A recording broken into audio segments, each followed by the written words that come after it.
Good morning, good afternoon, good evening!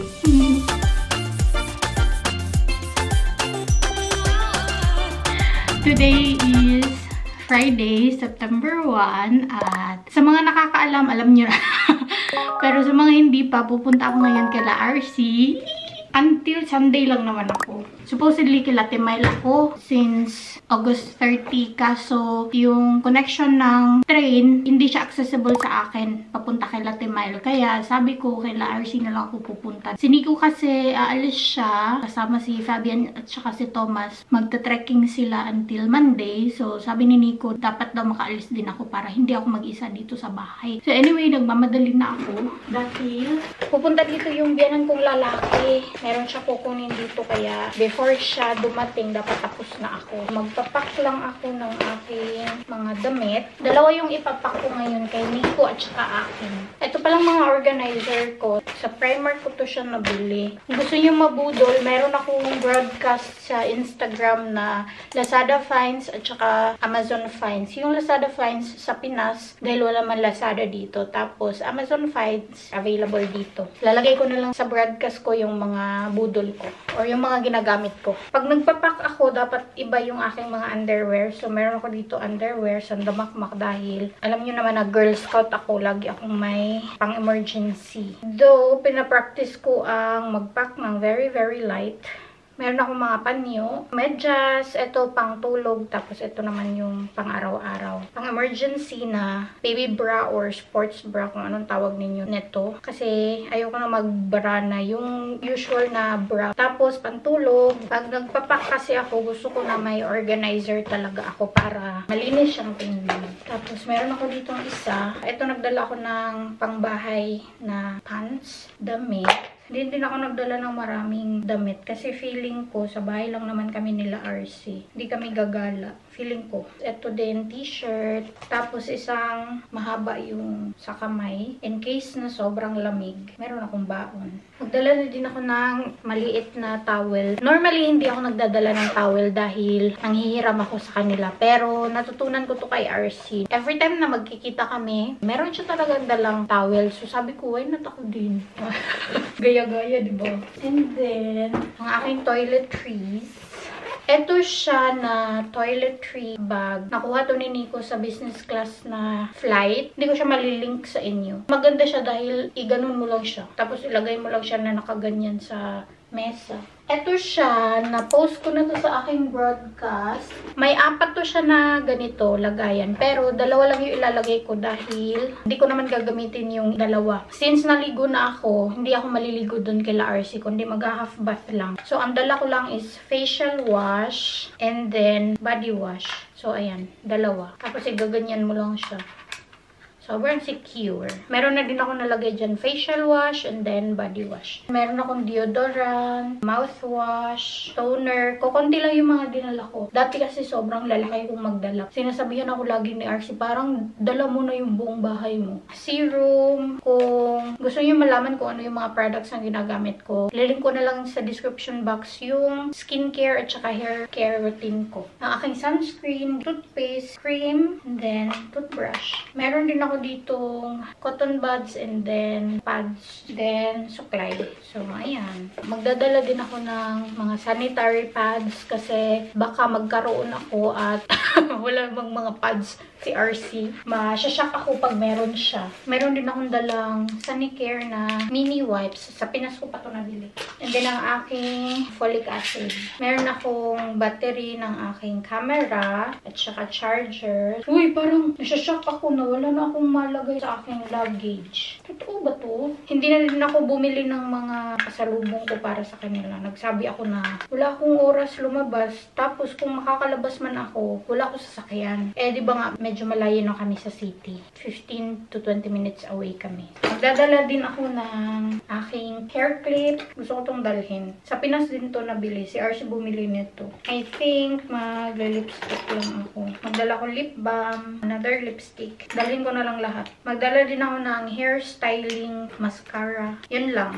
May nag-request pala sa inyo ng video na makeup collection. Pero ito lang talaga yun sa akin. Itong buong bag na to, ito lang yung makeup ko. Tapos mostly, mga bigay pa sa akin. Kasi hindi ako mahilig mag-makeup. Lipstick lang okay na ako. Ang gagamitin ko ngayon is, I think, this one. Hello, bakit ang konti ng laman ng aking luggage? Dito, walang laman. Mag-packing ako para kay Nico. Ito, meron kay Nico dito. Pinaready ko sa kanya kagabi. Nasa work pala si Nico. Siya yung pumili ng mga dadalhin. Ginagawa ko yan siya lagi na siya yung pinapapili ko dahil karapatan niya pa rin na pumili ng mga susuotin niya. Tapos ako na yung nag-arrange. 11:45 darating si Nico para sunduin ako. Kasi hatid niya ako. Tingnan nyo naman kay Nico. Isahan lang din. Magpapabaon din ako ng towel para sa kanya. Ito, susuotin niya yan mamaya. Ako naman, meron ako dito jacket. Susuotin ko to pag umalis na kami kasi medyo malamig na. Pero manipis to na jacket. Since maluwag pa yung aking luggage, magdala na akong extra na jacket na kapal. Dalhin ko na lang ang aking pangmalakasan na cardigan. Ito lang yung cardigan na medyo makapal na meron ako. Bigay lang din to sa akin. Since wala akong pasalubong, meron pa akong extra nito. Bigay ko na lang kay Ate Nearly itong isa. Kay RC lang ako walang pasalubong. Pero alam niyo ba na si RC din bumili nito para sa akin. Nung nasa Pinas siya last December. Tapos, ito yung bag na dala ko. Meron din tong sanitary in case. Wallet and then key pouch. Itong wallet na to, gift to sa akin ni Nico last December. Nung nagka-COVID kami. Ayan. Ito yung dream wallet ko sa LV. Hindi ko alam kung bakit addict na addict ako sa ganitong mga wallet. Yung maliit lang. Nung hindi ko to afford, bumili ako nung Cochineal na medyo affordable para sa akin. Medyo same din siya ng design. Kunin ko. Tingnan nyo. Medyo same siya ng design. Ito lang siya is meron siyang ID slot. Tapos, ang loob nito same din. Ayan o.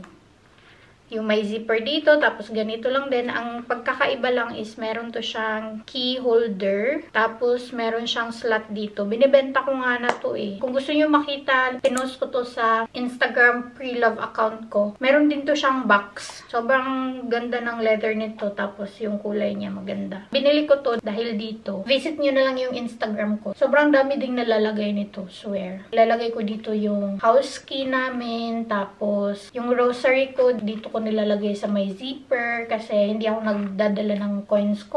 Tapos meron pa pala siyang slot dito. Yung susi namin sa sasakyan, dito ko siya nilalagay kasi naka-chip siya or yung malapad. Hindi siya kinukuha para i-insert sa sasakyan kasi pwede lang siya na nasa kamay lang or nasa bag. As long as malapit yung susi ng sasakyan, aandar yung sasakyan. Kaya yung susi ng sasakyan, nandito lang siya lagi. Hindi siya lumalabas. Ayan, nakaganito kasi siya. Hindi ko sinasabit dito yung susi dahil hindi siya kasya. Ito yung susi ng aming bahay. Tapos, meron ako dito mini Swiss knife. Bigay ito sa akin ng pumanaw na lolo ni Nico. Sabi niya kasi sa akin na kahit na babae daw, kailangan din ng Swiss knife. Meron akong Lucky Charm na coin. Then, rosary ng pumanaw na lola ni Nico. Ito ay gawa sa pure na silver.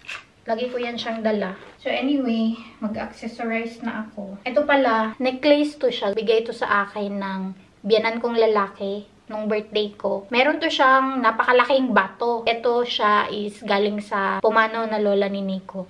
So, ginawa akong bracelet. Ayan. Maganda naman siyang tingnan pag bracelet. Noong una kasi, dito ko siya nilagay. Tapos, parang naisip ko, bakit ang dami ko ng mga lagay-lagay sa katawan? Parang, feeling ko hindi na siya babagay sa akin ba? Dahil sobrang dami na, nag-left and right na. May sing-sing pa. Left and right din. So, naisip ko, dito na lang talaga siya para hindi na gaanong kita. At alam nyo ba, realize ko na din ngayon na hindi na ako nagagandahan sa sarili ko pag ang dami kong nilagay sa aking tenga. Kasi nga dalawa yung piercings ko dito, tapos dito din dalawa. Mas elegant talagang tingnan pag isahan lang. So, tinanggal ko yung mga earrings ko. Nag-earrings na lang ako pag lumalabas. Pag sa bahay lang, minsanan lang pag hindi ko nakakalimutan. Feeling ko yung butas ko dito sa ibabaw, ipapasara ko siya. Feeling ko kasi hindi na siya bagay. Hindi ko alam kung ako lang ba. Mas nagagandahan ako pag isa lang yung nalagay. Ito yung dalhin kong perfume. Ang aking hand sanitizer din, dalhin ko din. Tapos, salamin noon. Saan naman yung akong salamin noon? Ito pala, dinala ko din to siya dahil lalagyan ko siya ng tubig. Tsaka ito, ipapasok ko siya dito para wala akong madaming bag na dala. So, ito lang yung bibit-bitin ko. Char. Ready to travel na talaga ako. Nandito na ako sa Central Train Station at bibili ako ng libakas pang tanghalian ko. Nakabili na ako ng aking pagkain. Ito yung libakas semel. Tapos, nandito na din ako sa rail station ko. Hinatid ako ng papa ni Nico dito dahil si Nico may trabaho pa. Supposedly si Nico yung maghahatid sa akin. Pero hindi siya natapos sa trabaho ng on time kaya papa na lang ni Nico yung naghatid sa akin. Mag-aantay na lang ako ng aking train sa aking notification. Late yung train, mga 10 to 15 minutes. Supposedly, kay Latimail ako, diba? Pero hindi ako natuloy kay Latimail dahil yung babaan ng train station, hindi siya accessible para sa akin. Kailangan kong mag-bus or mag-tram. Ayaw kong mag-bus at saka mag-tram. Natatakot ako na baka mawala ako. So, naisip ko na kila RC na lang ako pupunta. Takot talaga ako mag-solo flight or takot ako mag-solo travel. Wala akong lakas na loob na mag-travel solo. Kung magta-travel solo ako, yung alam ko lang na daan tapos direct to the point na yung train ba, hindi na ako kailangang magpalit ng train. Pwede naman ako magpalit ng train basta lang nasa loob siya ng train station. Kung kailangan ko mag-bus or mag-tram, hindi ko na kaya yun. I mean, kakayanin siguro kung may kasama ako. Pero kung ako lang mag-isa talaga, ayoko. Natatakot talaga ako eh. So anyway, it's already 12:15. Supposedly, yung aking train is 12:35.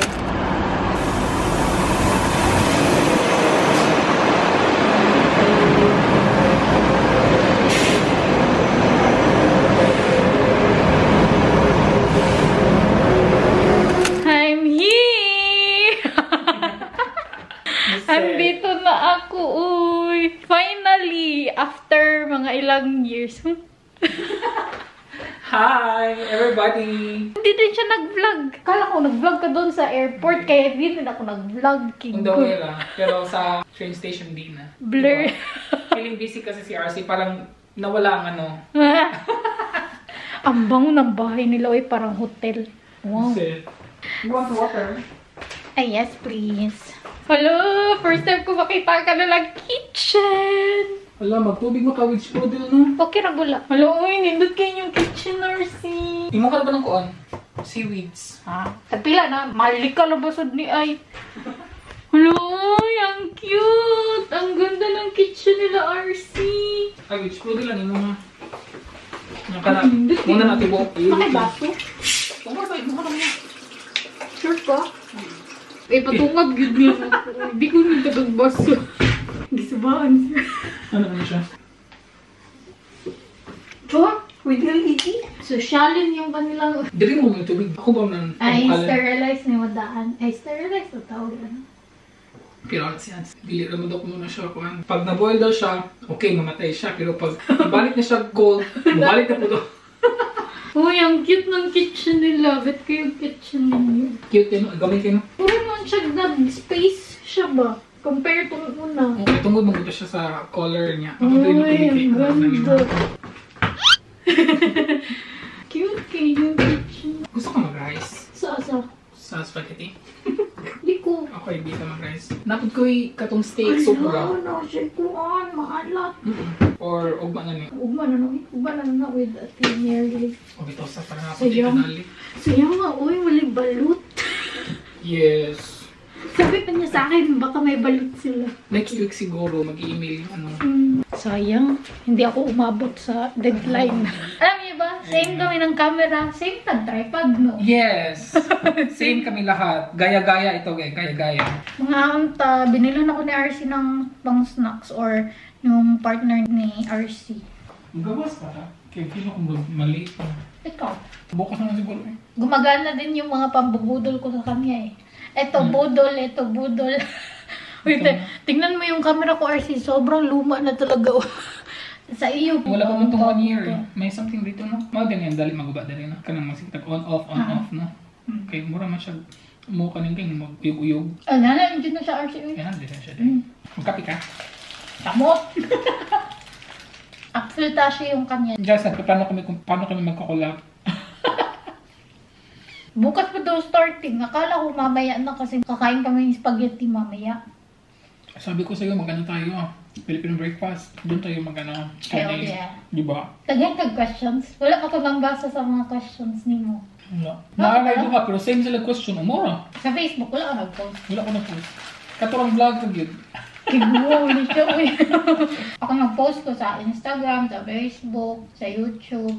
Naninibago talaga ako sa bahay nila, RC. Lubot ka na.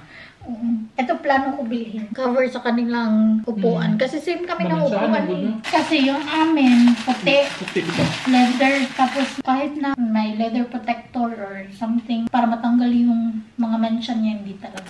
Dinner na, yung aming late lunch naging dinner na talaga kasi 6 PM na. Kain na kami. Makikita nyo yung continuation ng vlog na to sa channel ni RC. So, check nyo yung channel niya. Lilive ko yung link niya sa description box. At dito ako babanat sa pagkain dahil request ko to sa kanya. At nawindang ako sa presyo ng chicken.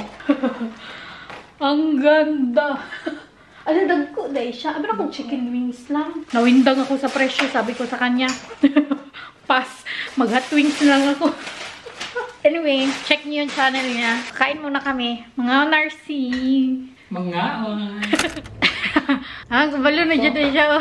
Kabalo na ka. Magmasari ka.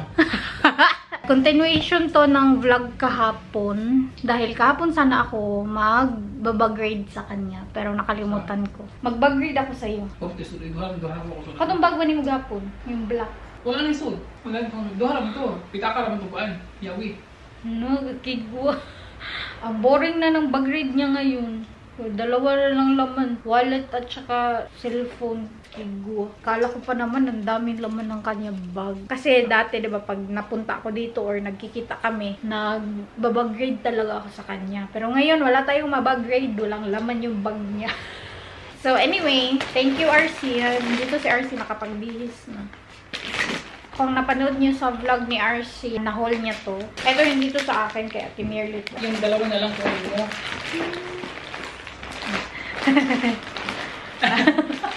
Anong dalawa? Yung dalawa. No. Kaya Ate Merly to. Mahilig si Ate Merly magmunggos. Sa kanya na lang to. Ayaw ko na itong original kasi wala siyang lasa. Mag-sauce ka na lang, ano? Pinakulat? No.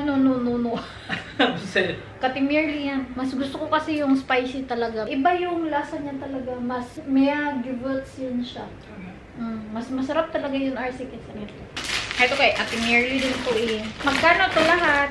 Clover lang. Uy, Tapos yung iba hindi na. Ang seaweeds. Akin din Ako yun. sa'yo na ako. Yung series ka pala. Huwag mong kalimutan. Yung tatlo talaga? Hindi mo bibigyan sa pinili. No. Ay, baka gusto niya Ate Merly. Akala ko sobrang mahal nito. Akala ko mga 6 euros. Sa amin kasi 6 euros. Ito, bayaran ko din to, RC. Bayaran tayo. Magbayaran time na kami nito. 9. Magkano isa nito? 350. Ano? Mm. Tag-trace na lang. Ibo. Dati kasi 2.95, diba?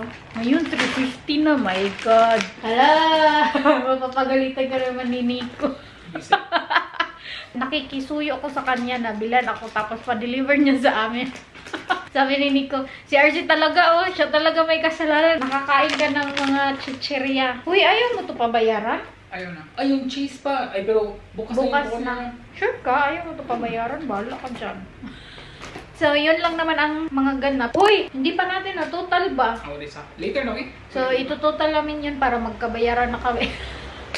And then, i-end ko na tong vlog. Thank you so much guys for watching. If you enjoyed this video, please like and share. If you did, leave a comment below. Follow me on my social media and follow nyo din si RC. Mag 1K na yan. Thank you. Thank you. Amping.